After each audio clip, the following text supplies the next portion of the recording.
Hello friends, नमस्कार। नया साल बहुत बहुत मुबारक हो आप सभी लोगों को।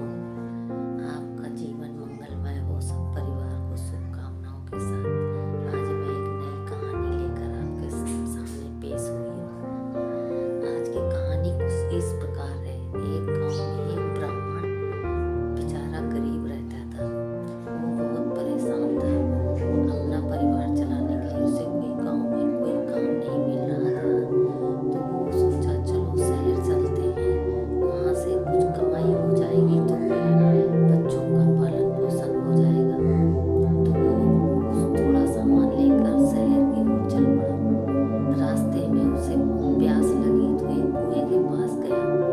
कुएं में जाकर उसने देखा उसमें 4 लोग गिरे पड़े थे। एक शेर था, एक बंदर था, एक सांप था और एक आदमी पड़ा हुआ था। तो उस आदमी को देखकर सांप बोला, हे मनुष्य, आप मुझे यहाँ से निकाल दो, मैं आपका जिंदगी भर ऋणी रहूंगा। तो वो ब्राह्मण बोला कि आप इतने खतरनाक हिंसक जानवर हैं, अगर मैं आपको निकालूंगा तो आप खुद ही मुझको खा जाओगे।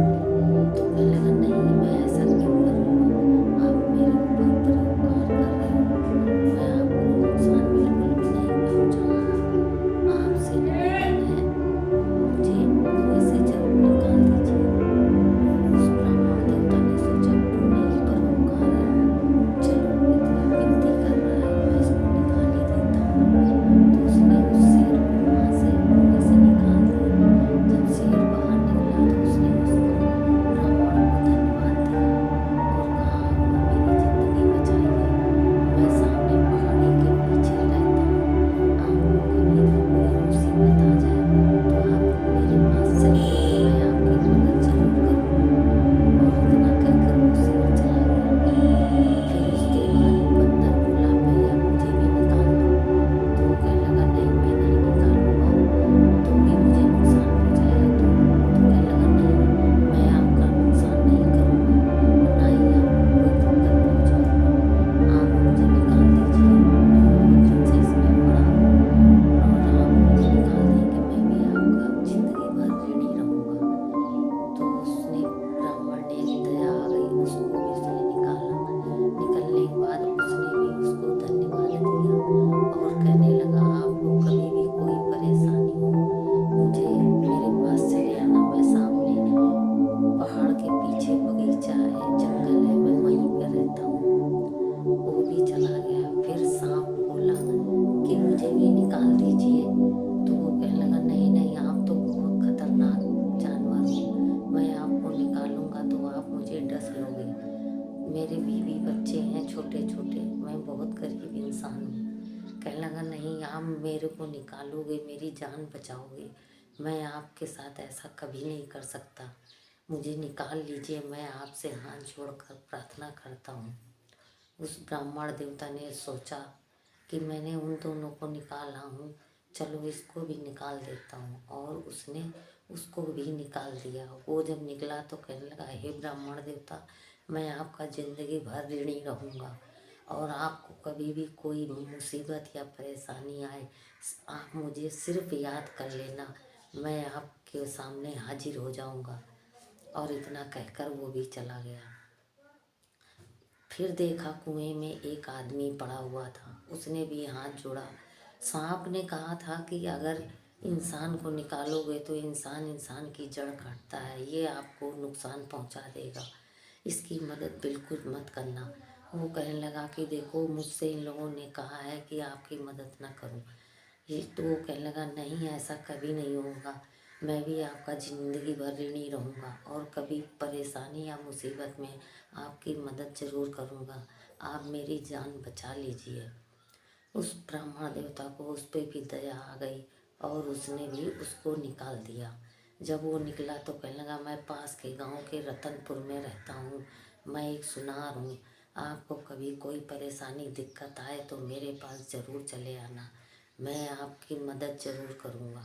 इस तरह कहकर वो सारे चले गए। ब्राह्मण देवता ने फिर पानी पिया और पानी पी के थोड़ा आराम किया। आराम करके वो शहर की तरफ चल दिया। जब शहर गया तो शहर जाके उसने नौकरी की बड़ी तलाश की। एक सेठ के यहाँ गया, कहने लगा सेठ जी मुझे नौकरी दे दो, मैं बहुत गरीब आदमी हूँ, मेरे बच्चे भूखे मर रहे हैं। तो सेठ ने कहा कि हमारे यहाँ कोई जगह खाली नहीं है, आप और कहीं जाकर देख लो काम। वो बेचारा भटकता रहा शहर में, उसको कोई किसी ने काम नहीं दिया। वो बेचारा दुखी मन से हो गया, कहने लगा मैं जाके आत्महत्या कर लूँगा, अगर खाली हाथ घर गया तो मेरे बीवी बच्चे मुझे क्या कहेंगे, नकारा कहेंगे, मैं आत्महत्या कर लूँगा। फिर उसको उस शेर की बात याद आई, तो वो सोचा क्यों ना मैं शेर के पास चलूँ और उसके पास जाके उससे मदद लूँ। वो गया, वहीं जंगल में पहुंचा तो बंदर मिल गया। बंदर को बोला, बंदर भैया आपने पहचाना मुझे? कहने लगे क्यों नहीं पहचानूंगा, आपने तो मेरी जान बचाई थी। उसने बंदर ने सब पेड़ों से अच्छे अच्छे मीठे मीठे फल तोड़ के उसको खिलाए और खाने के बाद कहा और बताइए मैं आपकी क्या सेवा कर सकता हूँ। तो कहने लगा आप मेरी सेवा मत कीजिए, बस इतना बता दीजिए वो शेर कहाँ पर मिलेंगे। तो कहने लगा आप उस झाड़ी के पीछे जंगल है वहाँ चले जाइए, आपको वहाँ वहीं शेर मिलेगा। वो बेचारा वहाँ से उस झाड़ी के पीछे गया जंगल में, तो वहाँ शेर मिल गया। शेर को प्रणाम किया और कहा कैसे आप आना हुआ आपका, बताइए हमारे लायक कोई सेवा हो तो मैं आपकी किस तरह से मदद कर सकता हूँ। आपने हमारी जान बचाई थी, मुझे याद है, मैं भूलता नहीं हूँ। तो कहने लगा मैं शहर के काम की तलाश में गया था, पर मुझे कहीं भी कोई काम नहीं मिला और मैंने सोचा मैं आत्महत्या कर लूँ, लेकिन फिर मुझे आपका ख्याल आया तो मैं आपके पास आया हूँ, आप मेरी कोई मदद कर दीजिए।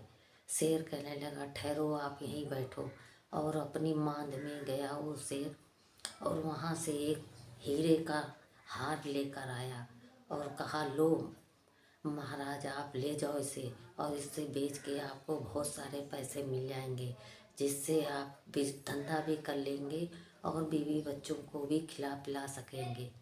उसका धन्यवाद करके वो वहाँ से चल दिया। फिर उसने सोचा मैं इसको कहाँ बेचूंगा, तो उसने सोचा वो सुनार जो जिसको मैंने निकाला था कुएं से, मैं उसके पास चलता हूँ।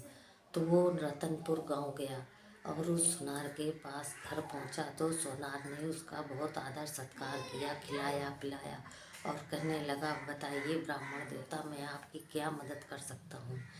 वो कहने लगा आप सुनार हो, जौहरी हो, आप मेरी ये मदद कर दीजिए, मेरा ये हार है, इसको कहीं अच्छे दामों में बिकवा दीजिए, मैं आपका उपकार मानूंगा। तो वो सेठ कहने लगा ठीक है आप हमारे घर में बैठो और मैं किसी अच्छे जौहरी से बात करके इसको ज़्यादा दामों में बिकवा कर आपको पैसे ला कर देता हूँ। और वो इतना कहकर अपनी बीवी से बोलना कि ब्राह्मण देवता का ख्याल रखना, खाना पीना खिलाना, मैं अभी आता हूँ। और वो वहाँ से चल दिया। उसने जब हार वो देखा तो उसने देखा कि ये तो राजा के बेटे राजकुमार का हार है, हमें लगता है इसने उस राजकुमार को मार दिया है और ये हार चुरा के ले आया है। अगर मैं ये हार राजा को दूंगा और बताऊंगा तो राजा मुझे बहुत सारा इनाम देंगे। उसकी नीयत खराब हो गई और उसने सोचा मेरे पास बहुत दौलत हो जाएगी, राजा मुझे बहुत बड़ा इनाम देगा। और ये सोचकर वो राजा के पास पहुंच गया। राजा ने बोला सुनार जी आप कहाँ कैसे आना हुआ? कहने लगे मैं ये हार लेके आया हूँ जो कि आपके बेटे का है, और ये एक ब्राह्मण देवता हमारे घर में आए हैं हार लेके, मुझे लगता है आपके बेटे को इन्होंने मार दिया है और ये हार उन्हीं का वही चुरा के ले आए हैं और मुझे बेचने को बोला, तो मैं आपके पास चला आया। राजा को बहुत ज़्यादा गुस्सा आई और उसने अपने सैनिकों से कहा जाओ उस ब्राह्मण को पकड़ के मेरे सामने ले आओ। तो उसके सैनिक गए और उस ब्राह्मण देवता को पकड़ लाए। ब्राह्मण देवता कहने लगे हमारा राजा कोई कसूर नहीं है, मेरी भी कसूर तो बताओ, मैंने क्या गलती की है? राजा ने कुछ नहीं सुना और उसको जेल में डाल दिया। वो बेचारा सोचने लगा मैंने बड़ी मुसीबत से ये सब किया था और मुझे मेरा कोई कसूर भी नहीं बताया और मुझे जेल में डाल दिया। बेचारा रोने लगा और सोचने लगा। तब उसको एक सर्प की बात याद आ गई कि सर्प ने कहा था मैं आपकी मदद करूँगा। जैसे ही सर्प को उसने याद किया वैसे सर्प उसके पास हाजिर हो गया और कहने लगा ब्राह्मण देवता क्या हो गया। तो उन्होंने अपनी सारी कहानी उसको सुनाई। उसने सांप ने कहा कि मैंने पहले ही आपको बोला था इंसान इंसान के ही दुश्मन होता है, इसलिए मैंने आपको बोला था इसको मत निकालना, मगर आपने निकाल दिया। कोई बात नहीं, आप ऐसा करिए कि मैं सांप हूँ, मैं जाके राजा की रानी को डस लेता हूँ। राजा अपनी रानी से बहुत प्यार करता है, वो उसको बचाने के लिए सबको बुलाएगा, वैद्य को, हकीम को, और वो किसी से नहीं ठीक होगी जब तक तुम हाथ उसके सर पर नहीं रखोगे। राजा की रानी नहीं ठीक होगी। इतना कहकर वो चला गया और जाके राजा की रानी को काट लिया। राजा की रानी बेहोश हो गई तो दासियां सारी दौड़ के गईं और राजा को बोला हे राजा, आपकी रानी को सांप ने काट लिया है।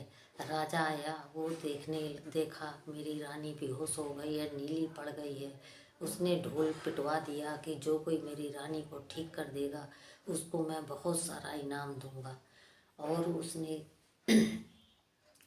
इतना कह के सारे गांव में ढोल पिटवा दिया। सारे गांव के वैद्य, हकीम, डॉक्टर सारे आए, सब ने बहुत इलाज किया, लेकिन रानी का दवाइयों का कोई असर ना हुआ और राजा बेचारा दुखी हो गया। सब वैद्यों डॉक्टरों ने जवाब दे दिया कि ये हमारे हाथ के बाहर इलाज है। रानी का इतनी मैंने दवाइयाँ सारी कर ली, इससे अच्छे अच्छे जहरीले काटने वाले कीड़ों का ठीक हो जाते हैं, लेकिन आपकी रानी नहीं ठीक हो रही है। और हाथ जोड़ के माफ़ी मांग के वो लोग वहाँ से चले गए। राजा बड़ा दुखी परेशान हो गया, कहने लगा अगर मेरी रानी मर गई तो मैं भी आत्महत्या कर लूँगा। तब उसने ढिंढोरा पिटवाया कि जो कोई मेरी रानी को ठीक कर देगा तो उसको मैं बहुत सारा इनाम दूंगा। ये सुनकर उस ब्राह्मण देवता को बात पता चली तो उसने वहाँ सैनिक जो खड़े थे उनसे कहा है एक बार मुझे राजा जी से मिलवा दो। तो वो सैनिक कहने लगे मैं ऐसा नहीं कर सकता। कहने लगे मैं उनकी रानी को बचा दूंगा, सिर्फ आप मुझे वहाँ तक एक बार ले जाइए। तब वो सैनिक जाके राजा के पास कहा कि वो ब्राह्मण को जिसने आपने जेल में डाला है वो कह रहा है मैं आपकी रानी को बचा लूँगा, मुझे एक मौका दीजिए। तो राजा ने कहा ठीक है, उसको ले आओ। और वो उसको लेकर जब गए, उसने जैसे ही रानी के सर पे हाथ रखा, रानी एकदम उठ के बैठ गई और शरीर का सारा नीलापन हट गया। राजा बड़ा खुश हुआ और उसको रिहा कर दिया और बहुत सारा धन दौलत देकर उससे क्षमा याचना करके उसको विदा किया। पर उससे पूछा ये हार आपको कैसे मिला। तब उसने सारी कहानी बताई कि ऐसे ऐसे मेरे साथ सारा कुछ हुआ। तब राजा को उस सुनार पर बहुत गुस्सा आई और उसने उसको जेल कारागार में डलवा दिया। इस तरह सांप ने ठीक ही कहा था, इंसान इंसान का ही दुश्मन होता है। जानवर कभी किसी के दुश्मन नहीं होते जब तक उनको चोट ना पहुंचाई जाए। इसलिए वो ब्राह्मण देवता अपने घर आया खुशी खुशी और वो खुशहाल जिंदगी जीने लगा। उसके बीवी बच्चे सारे खुश हो गए।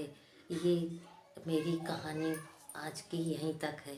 आप लोगों को पसंद आए तो प्लीज़ लाइक और कमेंट और सब्सक्राइब ज़रूर कीजिए, ज़्यादा से ज़्यादा लोगों तक पहुंचाइए जिससे कि अच्छा संदेश एक जा सके। धन्यवाद।